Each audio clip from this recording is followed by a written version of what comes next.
반갑습니다.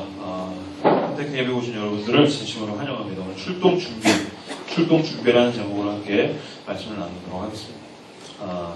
어렸을 때 제가 굉장히 좋아하던 TV 프로가 있습니다. 여러분들도 어렸을 때 만화 이런 것들을 보셨겠지만 저도 만화 봤습니다. 여러분들은 아마 이거 실제로 텔레비에서 이걸 본 사람이 여기 거의 없을 것 같아요. 독수리 오형제를 아십니까? 독수리 오형제를 혹시 난 봤다 직접 텔레비에서. 그게 한 번 더 했죠. 예, 좋습니다. 이거 원래 이제 가차맨이라고 얘기하죠. 독수리 오형제라는 말은 사실 잘못된 표기죠. 왜냐면은 그 5명 중에 여자가 1명 있기 때문입니다. 오남매가 맞죠. 오남매. 독수리 오형제. 지구를 지키는 슈파 우렁찬 소리 죄송합니다.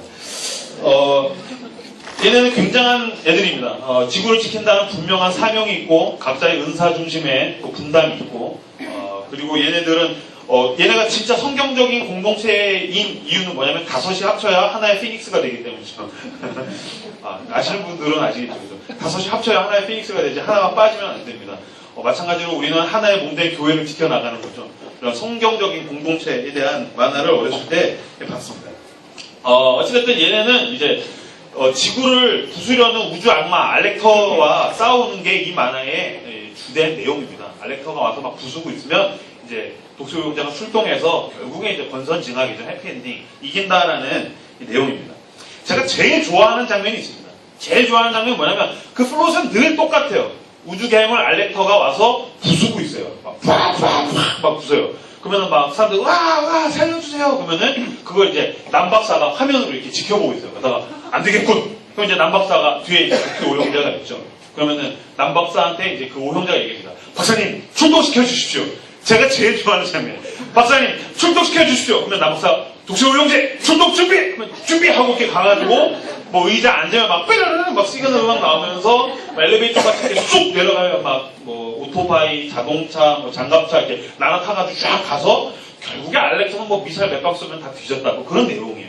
제가 제일 좋아하는 건 이 출동 준비예요. 박사님 출동시켜 주십시오. 출동! 그럼 이제 나가는 부분, 저는 그 부분을 굉장히 좋아했었습니다. 인생에서도 마찬가지로 우리에게 굉장히 중요한 일이 있을 때 그 일을 해결하는 것보다 더 중요한 것은 뭐냐면 출동 준비하는 거죠. 독수리 오형제가 외계에서 알렉타가 왔다고 해서 그냥 가가지고 때려 부수는 거 아닙니다. 출동 준비해야 됩니다. 여러분 비행기 타보셨습니까? 비행기 딱 앉으면 표 검사하고 슉 날아가는 거 아닙니다. 출동 준비를 해야 돼요. 이륙하는데 준비가 굉장히 필요합니다. 이것도 뭐 채워야 되고 뭐 와서 떠드는 거 뭐가 구명조끼가 있고 막 이런 거 계속 떠들어대고 이런 출동 준비가 있습니다. 이륙할 준비가 있죠. 여행 가보셨습니까? 여행을 가는 것보다 더 중요한 건 여행 준비. 기계도 컴퓨터 키면 뿅 나옵니까? 아니요. 예열돼야죠. 마찬가지로 인생에 있는 모든 것들 중요한 일을 우리들이 수행하려고 할 때 뭐가 필요하냐면 출동 준비가 필요합니다. 독수리 오형제부터 여행까지 기계에 이르기까지 모든 것이 출동 준비가 필요합니다. 오늘 본문은 예수님께서 그 제자들을 통해서 제자들아 나가서 이제 세상을 바꿔라. 예 주님 출동하겠습니다. 근데 바로 출동하는 거 아니야. 출동 준비해야 돼. 오늘 본문을 통해서 예수님의 제자들이 어떤 출동 준비를 했는가 2가지를 가지고 함께 살펴보고자 합니다. 자, 첫 번째 띄워주시겠어요? 만약에 필기하신 분들이 있으시면 쓰시길 바랍니다. 내가 하면 내가 일하지만 기도하면 하나님이 일하십니다. 다시 한 번 더 말씀드리겠습니다. 내가 하면 내가 일하지만 기도하면 하나님이 일하십니다. 1절을 함께 같이 한번 읽어보도록 하겠습니다. 1절입니다. 읽겠습니다. 시작.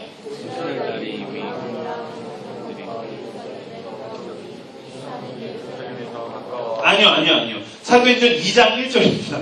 사도행전 2장 1절을 같이 한번 읽어보도록 하겠습니다. 사도행전 2장 1절 읽겠습니다. 시작. 오순절 날이 이미 이름에 그들이 다같이 한 곳에 모였더니 예수 그리스도의 제자들이 세상에 나가기 전에 세상에 나가서 복음을 전하고 세상을 바꾸기 전에 했던 출동 준비의 첫 번째가 있습니다. 1절에서 뭐라고 이야기하냐면 오순절 날이 이미 이름에 그들이 다같이 한 곳에 모였다고 합니다.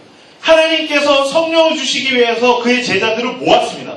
제자들이 120명이 한 곳에 모였습니다. 그렇다면 그의 제자들이 한 곳에 모여서 뭘 했는가? 예수의 제자들이 도대체 한 곳에 모여서 뭘 했길래 성령을 받고 출동 준비가 돼서 세상에 나가서 세상을 바꾸는 사람들이 되었는가? 그들의 출동 준비는 뭐였는가? 도대체 모여서 뭐 했는가? 만약에 여러분 이게 왜 중요하냐면 예수의 제자들이 모여서 커피 마셨다면 우리는 모일 때마다 신나게 무조건 커피를 마셔요. 그게 예수님이 원하시는 출동 준비이기 때문에. 만약에 모일 때마다 예수님의 제자들이 함께 수다를 떨었다면 우리는 함께 모여서 늘 수다를 떨어냅니다. 예수님의 제자들이 뒷담을 깠다면 우리는 늘 누군가 뒷담을 까야 되고 예수님의 제자들이 한 것을 우리들은 똑같이 해야 우리가 세상을 바꿀 수 있는 출동 준비가 될 것입니다. 예수님의 제자들이 과연 모일 때마다 무엇을 했는가? 사도행전 1장 아까 본 12절에서 14절 말씀 사도행전 1장 12절에서 14절 같이 한번 읽어보겠습니다. 읽겠습니다. 시작. 제자들이 감람원이라 하는 산으로부터 예루살렘에 돌아오니 이 산은 예루살렘에서 가까워 안식일에 하지 않는 길이라. 들어가 그들이 가면 올라가니 베드로, 요한, 야고보, 안드레아, 빌립보와 바르로메, 마태와 알페의 아들 야고보, 셀로시스 시몬의 아들 유다가 거기 있어. 여자들과 예수의 어머니 마리아와 예수의 아버지와 더불어 마음을 같이하여 오로지 기도에 힘쓰라. 14절에 보니까 여자들과 예수의 어머니 마리아와 예수의 아우들과 더불어 마음을 같이하여 오로지 기도에 힘쓰더라. 예수의 제자들이 모여서 예수 그리스도의 제자들이 모였습니다. 예수님이 승천하시면서 이제는 나는 승천하고 성령 하나님이 너네에게 임할 거야. 누구든지 이제는 주의 이름을 부르는 자들마다 하나님의 영이 임하게 될 거야. 니네 이제 출동 준비를 해야 돼. 예수님 우리가 그럼 모여서 뭘 할까요? 예수의 제자들이 뭐 했다고요? 더불어 마음을 같이하여 오로지 커피 마시거나 자전거를 타거나 모여서 수다를 떠거나 남 뒷담을 깐 것이 아니라 서로를 비교한 것이 아니라 오로지 기도에 힘쓰더라. 아멘. 예수의 제자들 한 첫 번째 그들의 출동 준비는 그들이 모여서 기도했다는 거죠. 기도할 때에 성령이 임한 것입니다. 저는 교회에서 노는 건 찬성입니다. 저는 여러분들이 신나게 잘 놀았으면 좋겠습니다. 왜냐면 놀아야 진짜 친해져요. 그러나 놀 때에 성령이 임하는 일은 없습니다. 커피 마시다가 갑자기 막 방언이 나온다면 정신이 나간 거죠. 커피 마시다가 방언하는 건 이상한 거예요. 자전거를 타다가 막 갑자기 은혜가 막 충만해지는 일은 별로 없죠. 튼튼해질 수는 있지만 우리가 교회 안에서 세상에 있는 것들을 여러 가지 것들을 할 수 있습니다. 전 여러분들 교회 안에서 그런 것들을 누리는 거 좋아합니다. 그러나 우리가 해야 할 출동 준비의 첫 번째는 무엇입니까? 오로지 기도에 힘쓰더라. 예수의 제자들은 모였다 하면 뭐한 사람들이더라? 기도했다는 것입니다. 그들이 기도했다는 것입니다. 왜냐하면 제자들은 앞으로 자기들이 감당할 수 없는 큰 일을 해야 되기 때문에 내 힘으로는 할 수 없는 일들을 했어야 됩니다. 왜? 첫 번째, 예수님이 승천하셨어요. 무책임한 거죠. 예수님이 없어져 버렸어요. 예수님만 따라다니는데 이제 예수님은 없는 거예요. 막막해졌어요. 근데 권력자들이 예수님의 제자들을 다 죽이겠다고 이제 혈안이 되어 있어요. 모든 권력자, 돈 많은 놈들, 힘 있는 놈들, 종교 지도자들이 다 이 제자들 있으니까 다 죽여버려. 그러면서 막 대항하기 시작했습니다. 어떤 사람들은 감옥에 갇혔습니다. 어떤 사람들은 사자밥이 됐습니다. 그리고 무엇보다 복음을 전할 때 사람들이 그 복음을 잘 받아들이지 않았어요. 오히려 죽이려고 했지. 모든 것이 난관이에요. 어떤 것도 내 힘으로 할 수 없게 된 것입니다. 그때에 예수님이 제자들에게 요구하신 것이 이것입니다. 너희들이 출동 준비해야 된다. 너희가 스스로 움직이면 너네 힘으로 하지만 기도하면 하나님이 일하십니다. 마르틴 루터, 종교개혁을 일으킨 마르틴 루터라는 사람이 기가 막힌 얘기를 했습니다. 여러분들 가운데 혹시나 남들보다 걱정이나 근심이 많은 사람들은 루터의 말에 귀를 기울이기 바랍니다. 여러분 기도하십시오. 하나님이 대신 걱정하실 것입니다. 왜 네 혼자 골방에서 처박혀서 컴퓨터 보면서 열정감 느끼고 걱정하고 근심하고 있어? 그 근심을 기도로 바꾸고 그러면 하나님이 걱정하기 시작할 거야. 왜? 이제 하나님이 하셔야 되거든. 왜냐하면 우리의 기도 가운데 하나님께서 움직이신 하나님, 우리의 기도 가운데 하나님이 응답하신 하나님. 그러므로 여러분이 기도할 때에 이제 드디어 하나님이 걱정하기 시작한다. 이걸 내가 어떻게 해야 되지? 마찬가지로 예수의 제자들이 모여서 기도했습니다. 하나님 부르짖었습니다. 그때에 주님께서 함께 하셨다는 것입니다. 사도행전 읽어보십시오. 그리스도의 제자들이 성령을 받기 전에 그리고 받은 후에 공통적으로 나타나는 현상은 뭐냐면 그들은 기도의 사람이었다는 것입니다. 성령을 받기 전에도 기도했고 성령을 받았더니 수시로 기도합니다. 그 유명한 그거 있죠. 이렇게 성문에 가는데 나는 은과 금은 없거니와 내게 있는 것 모든 것을 주노니 나사렛 예수의 이름으로 일어나 걸으라. 그게 뭐 하는 길이었는지 아십니까? 성전에 기도하러 가는 길에 기적이 일어나는 거죠. 성전에 기도하러 3시, 9시 수시로 기도했습니다. 기도하러 갈 때에 병자들이 낫기 시작했습니다. 기도하러 갈 때에 기도하는 자들에게서 놀라운 기적이 나타났는데 죽은 자들이 일어나기 시작했습니다. 어떤 동네에서는 기도했더니 동네 전체에 성령이 임했어요. 한두 명이 복음으로 변화된 게 아니라 동네 전체에 성령이 임하기 시작합니다. 기도했더니 감옥에 베드로의 유명한 사건이 있습니다. 베드로가 감옥에 갇힙니다. 왕이 야 베드로 죽이자. 근데 그날 기분 좋은 날이에요. 내일 죽이자. 그 내일은 베드로가 죽기로 돼 있는 날이에요. 근데 베드로가 얼마나 은혜를 이빨 받았는지 정신이 나갔어요. 어느 정도로 정신이 나갔냐면 내일 죽어? 까짓 거면 죽고 말지. 그리고 감옥에서 잤어요. 내일 사형당하기로 돼 있는데 막 쿨쿨쿨 잤어요. 근데 그 시각에 밤을 새서 그리스도의 남은 제자들이 베드로를 위해서 기도하기 시작합니다. 하나님, 우리의 형제 베드로가 감옥에 갇혀 있습니다. 내일 사형당한답니다. 주님, 어떻게 도와주실지 모르지만 주님 도와주시오. 밤을 새서 기도하기 시작합니다. 하나님이 움직이십니다. 베드로가 자고 있는데 천사를 보내시죠. 그래서 감옥에 천사가 후광을 뿜다. 베드로야. 근데 베드로는 쿨쿨쿨 코 골면서 자고 있어요. 베드로야. 이 얘기 다 아시죠? 베드로야. 나중에는 얼마나 베드로가 열심히 자든지 발로 차서 깨웁니다. 뭐야? 너가 지금 자고 있는 순간에 너의 형제들이 기도해서 하나님 날 보내줬다. 감옥문 열어줄 테니까 넌 가라. 기도할 때에 감옥문이 열리는 놀라운 믿어지지 않는 기적이 그의 제자들, 그리스도의 제자들에게서 일어났습니다. 그들이 감당할 수 없는 일들, 내 힘으로 할 수 없는 일들, 나에게 모든 것이 걱정투성이었던 일들이 기도할 때에 하나님이 역사하셔서 가능하게 되었다는 것입니다. 마찬가지로 우리의 인생에서 중요한 일을 앞두고 우리가 해야 할 출동 준비가 있다면 그것은 무엇입니까?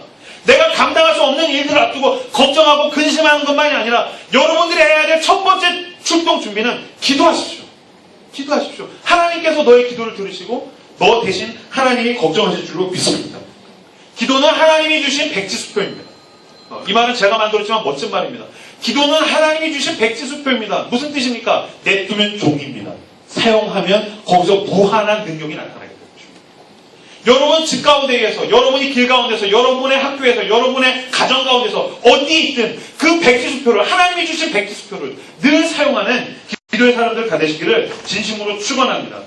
당신 삶에 중요한 일이 있다면 기도해요. 저는 묻고 싶습니다. 우리가 다음 주에 그 행사를 앞두고 있습니다. 그대 내게 행복을 주는 사람이라는 이름으로 내가 누군가를 주님 앞에 내가 초청하려고 합니다. 인도하려고 합니다. 여러분 기도하고 있습니까? 우리가 행사를 치는 것보다 더 중요한 것은 내가 한 사람을 위해서 기도하는 거죠. 그 기도가 우리에게는 가장 중요한 출동 준비이기 때문입니다. 내가 하면 내가 일하지만 기도할 때에 하나님이 일하실 줄로 믿습니다. 제가 여기 솔로들에게 복음을 한 가지 전해드리죠. 저는 6년간 솔로였습니다. 근데 그 솔로의 6년 생활을 마치고 한 여자를 봤는데 전 아내를 보고 첫눈에 반했어요. 딱 보자마자 눈이 튀어나올 것 같았어요. 너무 이뻐서. 정말 이거 어떻게 해야 되지 막 두근두근거리고. 매일 기도했어요. 그 후로 3개월 후에 사귀었는데 매일 기도했어요. 하나님 이 여자가 너무 좋아요. 이 여자랑 사귀게 해주세요. 라는 기도, 천박한 기도는 하지 않았어요. 왜냐하면 예수를 믿는 놈이든 무당을 찾아가는 놈이든 울라발라 깽교를 믿는 놈이든 똑같은 기도를 한다면 나는 그건 기독교적이지 않을 수 있다고 저는 생각해요. 저는 매일 기도했어요. 뭐라고 기도했냐면 하나님 이 여자가 너무 좋습니다. 근데 난 내 감정을 신뢰할 수 없습니다. 하나님이 원하시면 인도해 주시고 아니면 난 안 하겠습니다. 멋있죠? 이 기도를 매일 했어요. 하나님 이 여자가 계속 생각이 나요. 내가 미쳤나 봐요. 하나님 원하시지 않으면 난 그만둘랍니다. 나는 하나님의 사람, 하나님이 나의 주인이십니다. 그랬더니 하나님이 나의 경쟁자, 그 악한 남자 5을 물리치시고 나를 박찬매기로 인도해 주셔서 결혼하게 됐습니다. 중요한 것은 이것입니다. 내가 알 수 없고 내가 헷갈리고 내가 감당할 수 없는 일 가운데에서 기도할 때에 하나님이 나의 인생의 주인 되시면 나의 목자 되신 내 주 예수 그리스도께서 나를 인도하신다는 거죠. 그건 연애 그 이상으로, 결혼 그 이상으로 성을 주시는 것 같은 거예요. 그런 느낌이 들었어요. 형규야, 그날 비 오면 되는 거 아니다. 아 맞아, 야외 콘서트 비가 오면 되지. 비가 오면 콘서트가 망하겠지. 예 주님 비를 주십시오. 엘리야에게 비를 주신 것처럼 주님 내 기도를 들으시고 비를 주십시오. 막 기도하는데 왠지 비가 올 것 같은 거예요. 그래서 제가 리더들을 모아놓고 야 걱정 마라, 비가 온다. 애들 믿어 이놈들아, 비가 온다. 나는 오늘부터 금식할 거야. 비가 온다. 그래서 막 기도했어요. 하나님 비를 주십시오, 비를 주십시오. 그래서 나를 위해서가 아니라 농부들을 위해서 비를 주십시오. 농부들을 위해서 주여 비를 주십시오. 비를 주십시오. 그런데 진짜 그날 비가 왔어요. 콘서트가 망했어요. 콘서트와 시 당국에 미안하지만 우리는 잘 됐어요. 비가 오니까 다 일로 왔어요. 막 먹을 거 주니까 다 일로 왔어요. 내가 하면 내가 일하지만 기도할 때에 내가 상상할 수 없는 초월적인 하나님의 얼마이티한 능력으로 하나님께서 당신을 도우실 것입니다. 왜 기도하지 않으십니까? 기도의 능력을 믿으십시오. 성경엔 온통 하나님 앞에 기도했던 사람들이 하나님의 어떤 인도와 도우심이 있었는가? 그것에 대한 모든 증명과 기록 아닙니까? 기도로서 내 능력으로 살아가는 것이 아니라 하나님 수준의 능력으로 살아가시는 여러분들 다 되시기를 진심으로 축원합니다. 내가 할 수 없는 일들, 내가 감당할 수 없는 일들, 나를 걱정하게 하고 나를 근심하게 하는 일들을 기도로 바꾸어서 하나님의 능력을 경험하시는 위대한 간증자가 되시는 여러분들 다 되시기를 진심으로 축원합니다. 우리가 해야 될 출동 준비, 첫 번째는 기도. 내가 하면 내가 일하지만 기도하면 하나님이 일하십니다 라는 것이고, 두 번째 같이 한 목소리 읽겠습니다. 시작. 은혜가 없다면 기름 없는 스포츠카입니다. 은혜가 없다면 기름 없는 스포츠카입니다. 당신이 어떤 것을 준비하고 어떤 능력이 있든지 간에 당신에게 만약에 은혜가 없다면 당신은 기름 없는 스포츠카입니다. 기름 없는 스포츠카라는 건 뭐냐면은 스포츠카가 있어요. 스포츠카가 뭐가 있을까요? 갑자기 생각이 이름이 안 나네. 하여튼 어마어마하게 페라리. 오케이 할렐루야. 페라리가 있어요. 당신에게 페라리가 있을 리가 없지만 죽을 때까지 그럴 일은 없어요. 나는 나의 천국에 하나님 페라리 주신다고 믿습니다. 근데 페라리가 있어도 당신에게 기름이 없으면 달릴 수 없는 거예요. 마찬가지로 우리에게 은혜가 없으면 당신이 아무리 타고난 능력이 없어도 당신은 감당할 수 없어요. 사도행전 2장 2절에서 4절까지 말씀, 사도행전 2장 2절에서 4절까지 말씀 같이 한 목소리로 읽어보도록 하겠습니다. 읽겠습니다. 시작. 그러니 하늘로부터 하고 강한 바람 같은 소리가 있어 그들이 앉은 온 집에 가득하며 마치 불의의 혀처럼 갈라지는 듯 것들이 그들에게 보여 그들이 다 성령의 충만함을 받고 성령이 말하게 하심을 따라 다른 언어로 말하기 시작하니라. 여러분, 이 누가복음 뒤에와 이게 누가복음과 사도행전은 같은 누가가 쓴 복음서인데 그 앞에 뒤에 둘 다 누가가 쓴 겁니다. 근데 여러분들 잘 성경을 보시면 이상한 일이 있습니다. 왜냐하면 예수님이 죽었다가 부활하셨어요. 근데 그걸 제자들이 다 봤어요. 그럼 이제 나가서 증거해야 되잖아요. 와, 예수님이 부활하셨습니다. 여러분 이제 예수 그리스도를 믿으십시오. 그가 부활하셨습니다. 근데 예수님이 부활하셔서 하신 말씀은 가만히 있어. 모여서 너희 기도해. 성령이 임할 거야. 그때까지는 예수님이 움직이지 못하게 하셨어요. 부활한 걸 봤다고 해서 증인이 된 것이 아닙니다. 언제 증인이 됐는지 아십니까? 성령이 임하시고 은혜를 받았을 때야 비로소 증인이 된 거죠. 왜? 은혜가 없으면 우리가 어떤 일을 감당할 수 있는 힘이 없기 때문입니다. 은혜는 우리가 살아갈 만한 원동력이기 때문입니다. 오늘 본문에 보면 성령이 임하셨습니다. 모여있는데 바람처럼 모든 사람이 함께 기도하고 주의 은혜를 갈구할 때 바람 같은 성령이 임하시고 각 사람 머리 위에 불 같은 것이 임하여서 성령이 충만하게 되었습니다. 성령이 충만하자마자 그들이 달려나가서 예수 그리스도에 대해서 복음을 증거하기 시작했습니다. 왜? 성령의 충만함, 은혜가 우리가 무언가를 감당할 수 있는 원동력이기 때문에 은혜가 없이는 할 수 없습니다. 그러나 기름이 있으면 스포츠카가 아니라 똥차라도 굴러갈 수 있듯이 은혜가 있으면 당신은 어떤 일이든 감당할 수 있습니다. 우리의 헌신의 이유, 우리가 무언가를 향해서 달려갈 수 있는 이유, 우리가 희생할 수 있는 이유는 무엇입니까? 은혜. 사탄은 그걸 교묘하게 바꿉니다. 사탄은 당신에게 그냥 뺏지 않습니다. 사탄은 당신에게 중요한 것과 중요하지 않은 것을 바꿉니다. 위치를 바꿉니다. 뭐냐면 은혜보다 네가 하는 일이 더 중요하다는 거예요.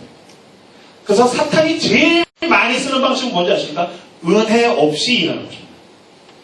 내 힘으로 일하는 것입니다. 그냥 할 수 있는 척 하면서 내 은혜는 계속 고갈됩니다. 은혜는 계속해서 떨어집니다.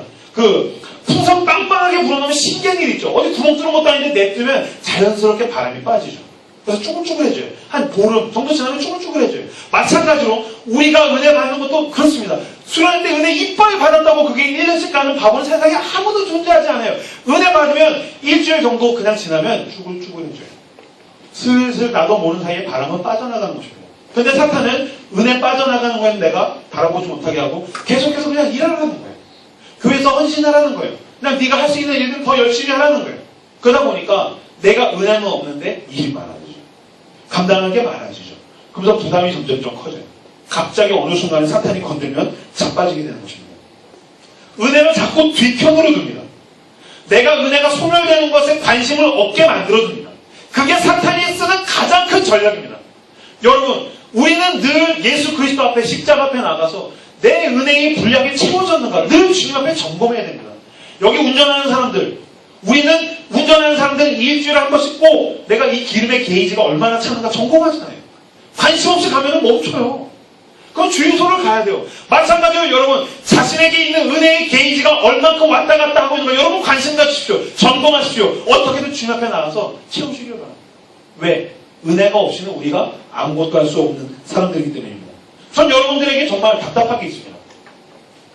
고기 먹은 지 오래된 줄 알면서 왜 은혜 받은 지 오래된 줄은 모르십니까?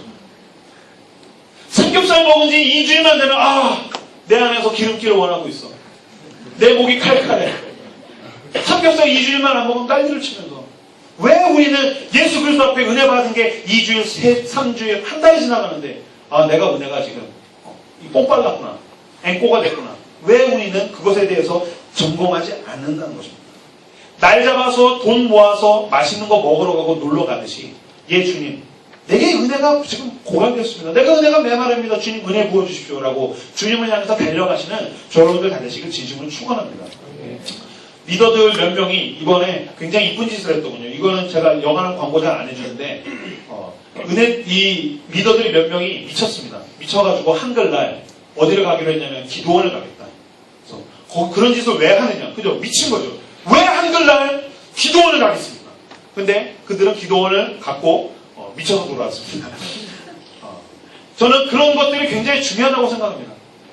내가 하나님 일을 감당할 때에, 내가 교회에서 어떤 헌신을 할 때에, 내가 살아가면서 크리스찬으로서 살아가는데 내가 쉽지 않아 라면 주님 나에게 은혜를 주십시오.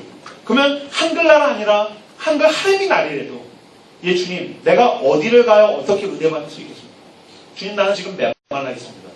주님 감으로 메마른 땅에 성령의 담비를 주시듯 나에게 은혜 부어주십시오라고 나갈 때에 주님께서 차고 흔들어 넘치듯이 부어주시는 은혜가 저와 여러분들에게 있을 줄로 믿습니다. 은혜로 일하는 사람은 크게 지치지 않습니다. 은혜로 일하는 사람, 은혜로 살아가는 사람은 지쳐도 일어날 수 있는 새 힘을 얻습니다. 근데 여러분, 은혜 없이 교회에서 어떤 일 감당하잖아요. 나만 고생하는 것 같아요. 나만 고생하는 것 같아요. 내 주변 다 편하게 사는데 은혜가 메말라 바로 나만 고생하는 것 같다가 억울해지기 시작해요. 그러다가 헌신 안 하는 어떤 새끼가 미워지기 시작해요. 그러면서 그놈의 행실이 불편해져요. 저놈은 지옥 가야 되는데 라는 생각이 들고. 근데 은혜가 넘치면 교회에서 뭘 시키든 주님 감사합니다. 난 뭐든지 감당할 수 있습니다. 내 주변에서 나한테 좀 갈궈도 그럴 수도 있지. 제가 예전에 어떤 놈이 너무 용서가 안 돼서 꼴보기 싫은 놈 있잖아요. 열심히 그 놈을 놓고 기도했어요. 근데 여전히 용서는 잘 안 돼요. 근데 신기한 일이 일어났어요. 그렇게 밉지 않대요. 근데 그 놈뿐만이 아니라 꼴보기 싫은 놈이 다 그냥 그럴 수도 있지 하고 넘어가게 되더라고요.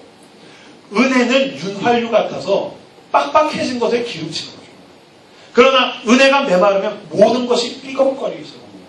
당장 우리 집에서 내 동생이 꼴보기 싫어지고 엄마 아빠가 하는 잔소리가 꼴보기 싫어지고 회사에서 사람들이 꼴보기 싫어지고 교회에서 사람들과의 관계에서 삐걱거리기 시작합니다. 그 가장 근본적인 원인, 당신이 출동 준비가 안 된 상태로 나갔기 때문이죠. 은혜로 윤활유칠하고 은혜로 기름을 만땅으로 채우셔서 나가시는 여러분들 가지시기를 진심으로 축원합니다. 저는 여러분들 올 해가 마치기 전에 제가 굉장히 중대한 결정인데 은혜가 메마른 사람은 헌신의 자리에서 잠깐 내려놓게 할 작전. 제가 지금 이 이야기를 하는 이유가 그거예요. 은혜가 안 되면 당신 출동 준비가 안 되는 거예요. 한 달의 기간을 더 드리겠습니다. 운영진, 리더, 어떤 자리에서 섬기든 간에 당신이 한 달 내에 은혜를 채우지 못하면 나는 과감하게 너를 사역을 내려놓게 할 것입니다. 은혜부터 채우셔야 돼요. 제가 이 얘기했더니 간사가 그럼 간사님 그 자리에 누가 채웁니까? 제가 얘기했어요. 없어도 돼. 없어도 돼. 그랬더니 막 금간사가 바짝 졸아서 형 어떻게 하려고 그래? 자, 내가 얼마나 미친놈이냐면 난 찬양팀을 몇 번 해체한 적이 있는 사람입니다. 찬양팀이 지네끼리만 친하게 지내고 새로 오는 사람들에게 관심이 없더라고요. 그래서 그날로 찬양팀을 해체한 적이 있습니다. 나는 팸이 아니라 소그룹을 예전 교회에서 소그룹을 작살내기로 유명한 사람이에요. 리더가 은혜 받는 자리에 제대로 충성하지 않는다면 은혜 못 받는 데 어떻게 리더를 해? 내가 지금 니네가 우리 교회가 아니라서 내가 많이 양보하는 건데 이게 수위가 넘어갈 것 같아요. 나는 은혜 받지 않은 사람은 어떤 헌신도 할 수 없다고 믿는 사람이에요. 그게 쌓이고 쌓이면 터지더라고요. 그냥 폭발해요. 그래서 나는 너가 내려놨으면 좋겠어. 운영진이든 리더든 찬양팀이든 먼저 은혜 받으십시오. 우리는 하나님 앞에 헌신하는 사람으로 부르심 받기 전에 예수 그리스도가 필요한 크리스천으로 부르심 받기 됩니다. 예 주님, 내가 은혜 없이 살 수 없습니다. 은혜의 자리를 뜨겁게 사모하고 나가서 은혜의 원동력으로 살아가시는 그걸로 헌신하고 그걸로 섬기고 그걸로 누군가를 사랑하는 저 여러분들 다 되시길 진심으로 축원합니다. 우리 당장 다음 주부터 그 행사 4주 동안 지나갑니다. 근데 만약에 내 안에 예수 그리스도께서 주신 은혜가 없다면 내 안에 하나님이 날 사랑해서 주신 그 두근거림이 없다면 내가 내 친구를 한 명 아니라 10명을 데려오면 그게 무슨 소용이 있겠어요? 그 친구가 우리 공동체 가운데 와서 무엇을 발견하겠습니까? 당신이 누군가에게 사랑의 말을 건넬 때에 당신이 누군가를 인도하려고 할 때에 당신 친구가 당신에게서 발견하는 것이 무엇이겠습니까? 은혜가 아니라면 하나님의 사랑이 아니라면 우리가 하는 모든 것이 위선이기 때문에 난 그것이 가장 끔찍하다고 믿는 사람입니다. 보세요. 은혜가 없다는 건 그 사람 안에 하나님의 사랑이 없는 거예요. 하나님을 사랑하지 않은 사람이 하나님이 날 얼마나 사랑하는지 모르는 사람이 무언가 교회를 위해서 헌신한다면 그건 의도가 있거나 자기를 속이고 있거나 둘 다 위선인 거예요. 보세요. 예를 들면 부부가 있어요. 한 남편이 굉장히 헌신적인 남편이에요. 막 때때로 꽃을 사오고 설거지를 하고 아내를 주물러주고 집에도 일찍 들어와요. 아이들과 잘 놀아주고 청소도 열심히 해요. 빨래도 하고 별짓을 다 해요. 해달라는 거 다 해요. 근데 어느 날 아내와 함께 이렇게 자려고 침대맡에 누웠는데 여보, 나 당신에게 할 고백이 있어. 고백? 뭔데? 내가 당신이 해달라는 거 뭐든지 할 수 있어. 근데 내가 한 가지만은 못하겠어. 그것만은 양보해줘. 뭔데 여보? 당신은 사랑할 수는 없어. 이게 고백이에요. 너가 해달라는 건 다 해줄 수 있어. 설거지도 할 수 있고 청소도 할 수 있고 빨래도 할 수 있고 내가 다 할 수 있어. 꽃도 사다 줄 수 있고 너가 해달라는 건 다 해줄 수 있어. 근데 내가 한 가지 할 수 없어. 내가 너를 사랑하는 건 참 힘든 것 같아. 내가 널 별로 사랑하지는 않는 것 같아. 근데 네가 해달라는 건 다 해줄게. 중간 신유까지 해줄게. 이게 고백입니까? 이거 배신입니다. 마찬가지입니다. 여러분, 하나님과의 관계 가운데서 가장 중요한 것은 무엇입니까? 못해도 하나님을 사랑하는 거죠. 몇 가지 덜 못해도 청소 대충 해도 설거지 잘 못해도 교회에서 성가대에서 노래 더럽게 못해도 교회에서 청소할 때 너질러서 그냥 자고 있어도 교회 조금 늦게 와도 하나님을 사랑하는 마음이 있다면 그것을 하나님께서 기쁘게 받으실 것입니다. 그러나 당신이 교회에서 아무리 많은 헌신을 할지라도 하나님을 사랑하는 마음이 없고 하나님이 나를 얼마나 사랑하시는지를 모른다면 그것이야말로 내가 회복해야 할 가장 최우선에 있는 것이기 때문입니다.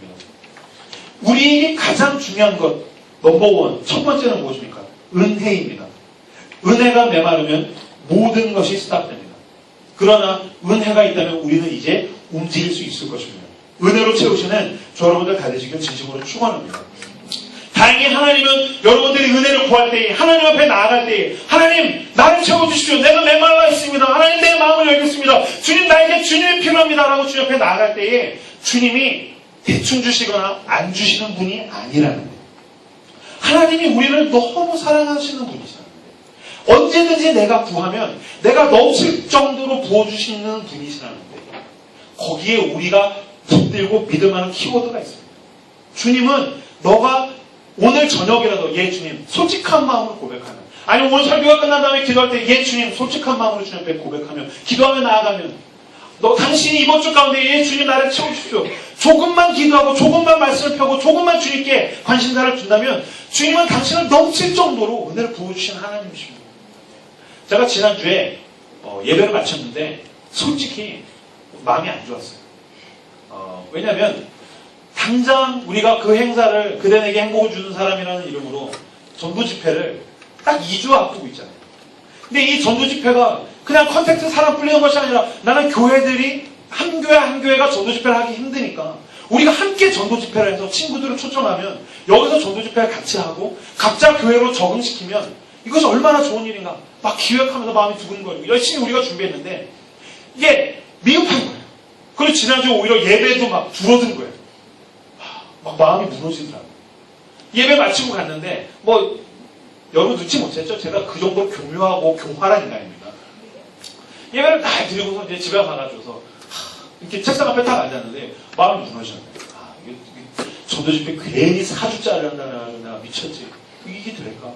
이거 뭐 몇 명이나 올려나? 이 작년에 이거 홈런 쳐도 우리 100명 넘게 왔어요. 근데 이거 어떻게 되나?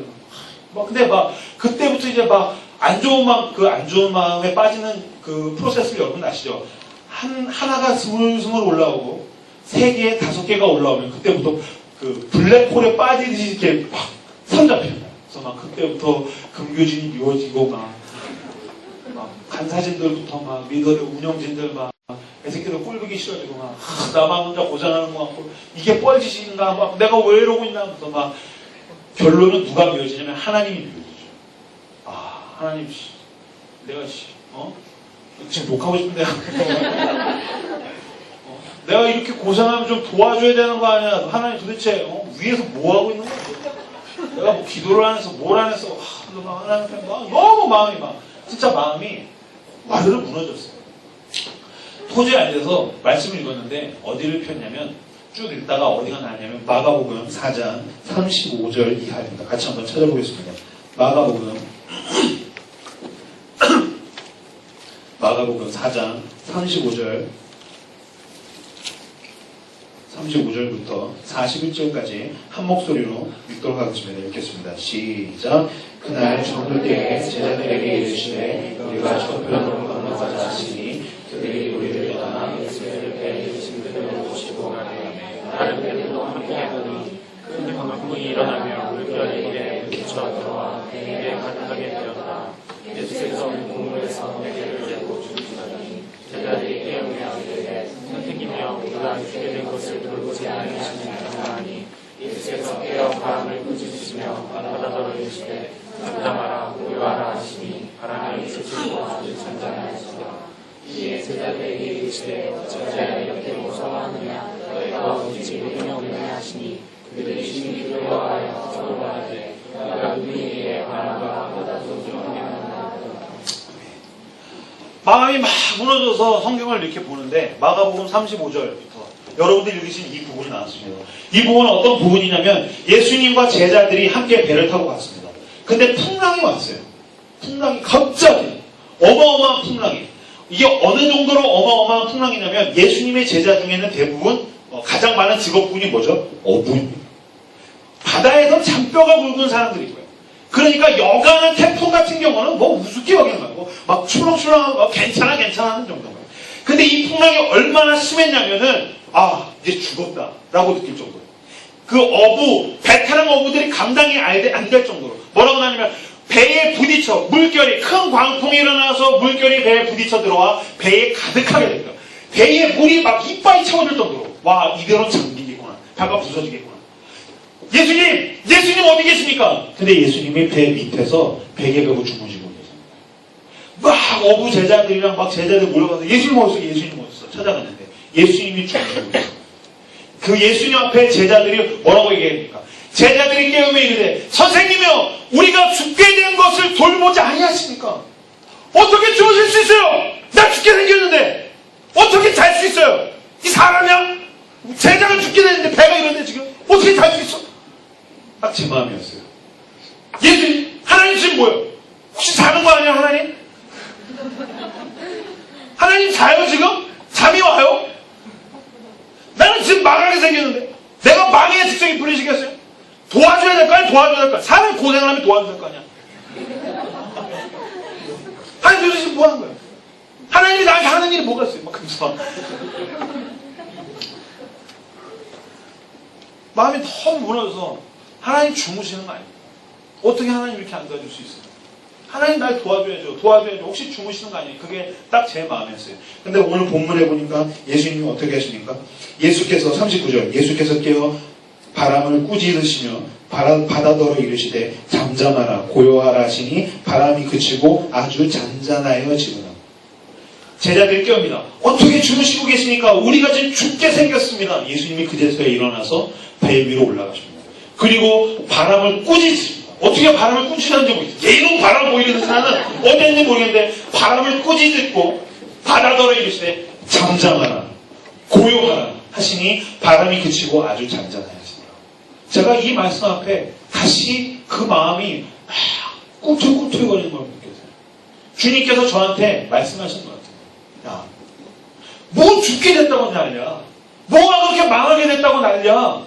뭘 그렇게 두려워하냐. 임마. 내가 자는 것 같아도 너와 한 배에 있잖아. 예수님이 꾸짖었더니 바람이 잠잠해집니다. 예수님이 말씀하시니 바다가 고요해졌습니다. 내가 말하면 바람도 잠잠해지고 바다도 고요해지지 않느냐. 형규야, 네 마음도 바람처럼 바다처럼 잔잔해지거라.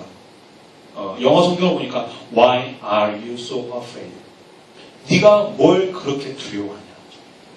뭘 그렇게 망하게 됐다고 두려워하냐?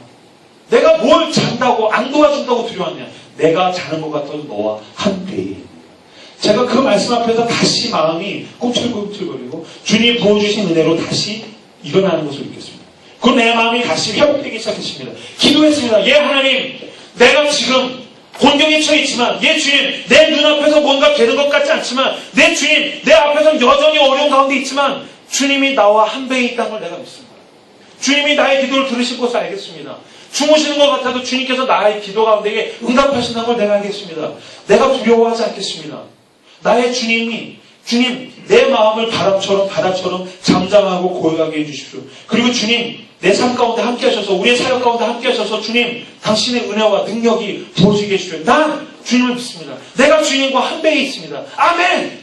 제가 그날 저녁에 다시 회복돼서 회복에다 글 쓰고 웃으면서 잤어요. 그리고서 다시 하나하나 하루하루 한 가지 일들을 감당하게 된 것입니다.